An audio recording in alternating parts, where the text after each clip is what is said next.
बिस्मिल्लाहिर्रहमानिर्रहीम। Welcome to our YouTube channel desert road साइकिस। मैं हूं आप लोगों की ऑर्गेनाइजेशनल साइकोलॉजी के course instructor Ashal Naeem. And आज से हम लोग अपना जो कोर्स है इंडस्ट्रियल एंड ऑर्गेनाइजेशनल साइकोलॉजी क्या होती है तो उसके मुतल्लिक पढ़ेंगे। तो आज हम लोगों का लेक्चर नंबर 1 है जिसका टाइटल है introduction to organisational and industrial psychology. इसके की कॉन्सेप्ट्स क्या हैं कि वो कौन कौन सी चीज़ें हैं जिसमें हम लोग डिस्कस करेंगे जिन जिन चीज़ों को। तो सबसे पहले हम लोग इसकी हिस्ट्री देखेंगे और उसके बाद हम लोग एक कॉन्सेप्ट को डिस्कस करेंगे जो है कि क्रॉस कल्चरल साइकोलॉजी। तो हम लोग चलते हैं इसके इंट्रोडक्शन की तरफ। तो सबसे पहले हम लोग इंट्रोडक्शन देखते हैं कि ऑर्गेनाइजेशनल या इंडस्ट्रियल साइकोलॉजी क्या होती है। तो the term organisational industrial psychology is a combination of two words कि ये कॉम्बिनेशन है टू वर्ड्स का। कौन कौन से? ऑर्गेनाइजेशनल या इंडस्ट्रियल और आगे साइकोलॉजी। तो सबसे पहले हम लोग देखेंगे कि ऑर्गेनाइजेशन क्या होती है या एक इंडस्ट्री क्या होती है। It is a part of social life whose function is to provide civilised man with the material goals that his condition of life demand. कहते हैं कि ये इंसान की एक सोशल लाइफ का हिस्सा है। ऑर्गेनाइजेशन हम लोग कहते हैं कि जहाँ पे दो या दो से ज़्यादा लोग मिलकर किसी भी एक मकसद के लिए काम करें, किसी भी एक मकसद और उसकी तरक्की के लिए काम करें, उसको हम लोग कहते हैं ऑर्गेनाइजेशन। और ये इंसान की एक सोशल लाइफ का हिस्सा है जो कि इंसान को उसकी जो ज़िंदगी की डिमांड्स होती हैं वो पूरा करने के लिए मददगार साबित होती है। तो इसको हम कहते हैं इंडस्ट्री या ऑर्गेनाइजेशन। और जो तो लोग हम लोग के साथ न्यू हैं तो उनके लिए भी मैंने बताती चलूँ कि साइकोलॉजी क्या है। Psychology it is a science of behaviour in relation to environment के हम लोग इसमें माहौल को देखते हुए इंसान के जो रवैये हैं उनको डिस्कस करते हैं। तो the word psychology come from Latin word के जो लफ्ज़ साइकोलॉजी है वो किससे निकला है? लैटिन वर्ड से निकला है साइकोलॉजिया। Psycho mean study, logos mean mind के इंसान का जो माइंड है उसका जो बिहेवियर है उसकी साइंटिफिक स्टडी को हम लोग साइकोलॉजी कहते हैं। तो आई होप सो कि आप लोगों को यहाँ तक की जो टर्म्स और चीज़ें हैं वो पता लग चुकी होंगी। तो आगे हम लोग देखते हैं कि ये चीज़ तो हम लोगों ने पढ़ ली कि इंडस्ट्री, ऑर्गेनाइजेशन और साइकोलॉजी क्या होती है। तो अब हम लोग देखते हैं कि ऑर्गेनाइजेशनल और इंडस्ट्रियल साइकोलॉजी किसे कहते हैं। Industrial and organisational psychology is the scientific study of human behavior in the workplace and applies psychological theories and principles to organizations and individuals in their workplace। वो कहते हैं कि जो इंडस्ट्रियल और ऑर्गेनाइजेशनल साइकोलॉजी है वो एक साइंटिफिक स्टडी है इंसान के बिहेवियर की उनके काम की जगह पर, जो कि इंसान के रवैयों को देखते हुए उनके ऊपर कौन कौन से साइकोलॉजिकल थ्योरीज अप्लाई करते हैं एंड उनके असूलों को देखते हैं ऑर्गेनाइजेशन के अपने वर्क प्लेस के ऊपर। तो जो एक इंडस्ट्रियल और ऑर्गेनाइजेशनल साइकोलॉजी स्टडी करने का जो मकसद है वो ये है कि हम लोगों को पता हो कि इंसानी रवैये एक जगह पर काम करने वाले लोगों के साथ और उनके असूल किसके असूल किसी भी इंडस्ट्री के ऑर्गेनाइजेशन के उनकी वर्क प्लेस पर इनका बैलेंस या इनकी स्टडी कितनी ज़रूरी है। अगर हम लोग इसकी हिस्ट्री की तरफ चलते हैं कि हम लोग देखते हैं कि ये किसने इसके कॉन्सेप्ट दिए, इसको किसने सबसे पहले स्टडी किया। तो कहते हैं कि जो इंडस्ट्रियल साइकोलॉजी है ना वो जितनी साइकोलॉजी पुरानी है ना उतनी ही पुरानी इंडस्ट्रियल साइकोलॉजी है। तो कहते हैं कि दो हमारे पास लोग थे जिन्होंने इस कॉन्सेप्ट को स्टडी किया था। तो psychology came about in 1897 in the laboratory of William Wundt in Germany and William James at Harvard. तो ये दो ऐसे साइंटिस्ट थे जिन्होंने इस टर्म को सबसे पहले स्टडी किया था। तो कहते हैं कि both of them were philosophers and physician fascinated with the mind body debate. तो कहते हैं कि ये जो दोनों हमारे पास फिलोसफर्स थे और ये क्या चीज़ देख रहे थे, फिलोसफर्स होने के साथ साथ ये फिजिशियंस भी थे। तो ये इसी चीज़ को देखते थे कि जो इंसान का जिस्म है और जो इंसान का दिमाग है वो कैसे काम करता है। इसी फैंटेसी में या इसी एक सोच को लेते हुए उन्होंने इस चीज़ को, ये जो थी टर्म थी वो इस डिबेट के बाद निकली थी। उसके आगे जी हम देखते हैं the older discipline of philosophy could not alone deal with this debate, more room and new tools were needed. वो कहते हैं कि जो फिलोसफी का पुराना सारा डिसिप्लिन था ना, वो सिर्फ वही चीज़ें ज़रूरी नहीं थी इंडस्ट्रियल और ऑर्गेनाइजेशनल साइकोलॉजी के लिए। उनको new techniques, new rooms, new tools की ज़रूरत थी। Text applying psychology to business first appeared in 1903। तो कहते हैं कि वो साइकोलॉजी जिन्होंने टारगेट किया था बिज़नेस को पहली दफ़ा, कि कुछ ऐसे टेक्स्ट, मतलब कि कुछ ऐसे अल्फाज और ऐसी लाइंस थी साइकोलॉजी की जो के बिज़नेस के बारे में कही गई थी, वो 1903 में था। And first industrial organisational psychology text appeared in 1910।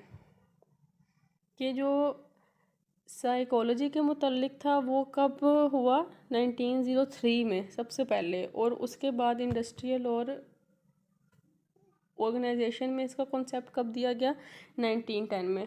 तो ये इसकी हिस्ट्री की थी कि हमारे पास दो ऐसे फ़िलोसफर्स थे और फिजिशियंस थे जिन्होंने माइंड बॉडी की डिबेट के साथ साथ विलियम वंडर्ट और विलियम जेम्स, इन्होंने इस कॉन्सेप्ट को इंट्रोड्यूस करवाया था। उसके आगे हम लोग देखते हैं क्रॉस कल्चरल साइकोलॉजी, कि क्रॉस कल्चरल साइकोलॉजी क्या होती है। जी कहते हैं जी, cross cultural psychology is a branch of psychology that looks at how cultural factors influences human behavior. While many aspects of human thought and behavior are universal, cultural differences can lead to often surprising differences in how people think, feel and act. वो कहते हैं कि ये जो cross cultural psychology है वो psychology एक ऐसी ब्रांच है जो हम लोग जिसमें देखते हैं कि जो इंसान का कल्चर है, जो इंसान का मज़हब है, जो उसके सकाफ़त है, वो इंसान के बिहेवियर के ऊपर किस तरह से इन्फ्लुएंस करते हैं। कि जी कि एक जगह पर जब मुख्तलिफ़ तरह के लोग मिलकर रहते हैं तो उनका बिहेवियर चेंज होता है कि नहीं होता, या जो कल्चरल फैक्टर्स होते हैं, जो इंसान का, जिस माहौल के अंदर इंसान बड़ा हुआ होता है, क्या उसका इन्फ्लुएंस होता है इंसान के बिहेवियर के ऊपर। और उसके साथ साथ जी उन्होंने कहा कि जो इंसान की सोच है और जो इंसान का बिहेवियर है वो यूनिवर्सल है, मतलब ये कि इंसान जो सोचता है इंसान उसी तरह से बिहेव करता है। Cultural differences can lead to often surprising differences in how people think, feel and act. तो कहते हैं कि जो कल्चरल डिफरेंसेस हैं ना, वो उनको स्टडी करने के बाद पता लगा कि ये एक बहुत बड़ा सरप्राइज़ है इंसान के लिए कि इनमें कितना डिफरेंट है, कि इंसान किस तरह सोचता, किस तरह महसूस करता है और फिर किस तरह से उसको एक्ट करता है। तो ये क्रॉस कल्चरल जो साइकोलॉजी है उसकी ये जो है ना ब्रांच है जो इंसान के कल्चर और इंसान का जो बिहेवियर है उसको स्टडी। उसके आगे हम लोग देखेंगे कि example of cross cultural psychology के इसकी एग्जांपल क्या है कि मतलब हम लोग इस चीज़ को किस तरह से अंडरस्टैंड कर सकते हैं।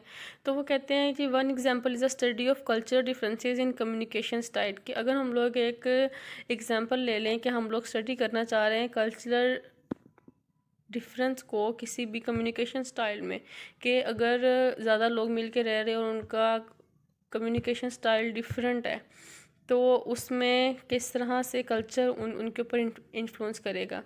तो जी कहते हैं कि जी डिफरेंट कल्चर्स है वेयरिंग नॉर्म्स। ये बात ठीक है कि जो मुख्तलिफ मज़हब होंगे, मुख्तलिफ सकाफ़त होगी, उनके अपने अपने असूल होंगे। वेयरिंग नॉर्म्स का मतलब कि डिफरेंट तरह के असूल होंगे। And expectation regarding verbal and non verbal communication. अब दो ही स्टाइल्स होते हैं कम्युनिकेशन के। एक वर्बल कम्युनिकेशन जो कि मैं आपसे इस टाइम कर रही हूँ, वर्बली आप मेरे अल्फाज सुन रहे हैं। एक और होती है नॉन वर्बल के जिसमें हम लोग इशारों के ज़रिए बातें करते हैं। तो वो कहते हैं कि for example in some cultures direct communication is valued and encouraged. कि बहुत से ऐसे कल्चर हैं कि जिसमें कहते हैं कि जी आप डायरेक्ट बात करें, कम्युनिकेट करें, वर्बली एक दूसरे को बताएं जी कि मुझे इस चीज़ की ज़रूरत है या मुझे ये चीज़ चाहिए। वो इस चीज़ को बहुत ज़्यादा वैल्यू देते हैं कि कम्युनिकेशन बहुत ज़रूरी है।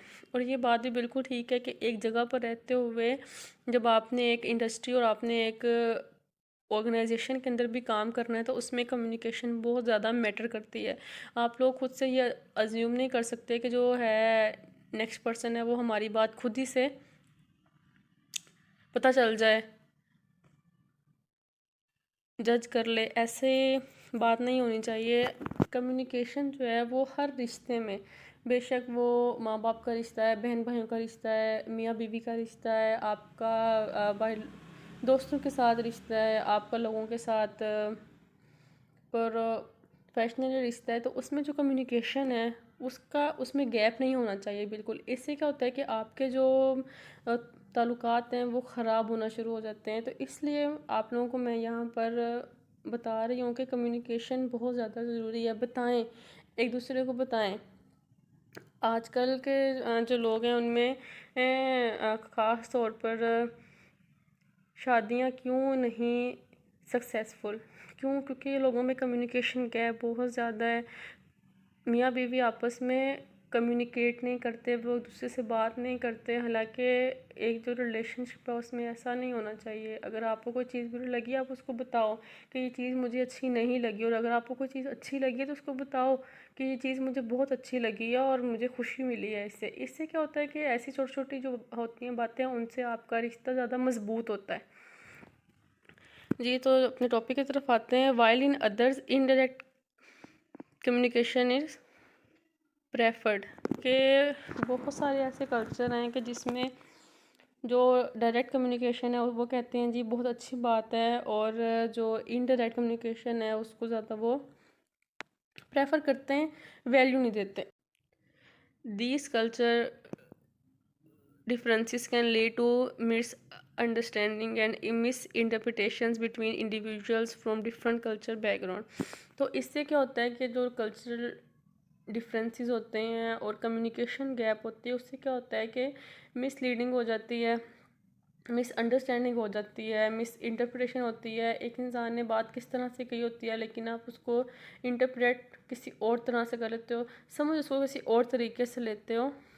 बिटवीन इंडिविजुअल्स, लोगों के दरमियान, और इंडस्ट्री, और जो इंडस्ट्री या किसी ऑर्गेनाइजेशन में काम करने वाले लोग हैं वो भी फ्रॉम डिफरेंट कल्चर बैकग्राउंड। क्यों? क्योंकि वो उनका बैकग्राउंड डिफरेंट होता है। इस वजह से वो एक एक एक ऐसी जगह है जहाँ पे कोई बात बिल्कुल आप ना उससे करोगे तो वो कहेगा ठीक है जी, वो बात उसके लिए नॉर्मल होगी।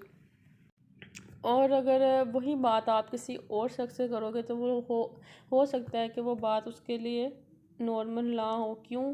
कल्चरल डिफरेंस की वजह से, बैकग्राउंड डिफरेंस की वजह से। तो ये चीज़ है कि ऑर्गेनाइजेशन और इंडस्ट्री में काम करते हुए एक टीम की तरह काम करना और उसमें कम्युनिकेशन कितनी ज़रूरी है। ये सबको पता होना चाहिए जी। तो थैंक यू सो मच, ये था हम लोगों का आज का लेक्चर।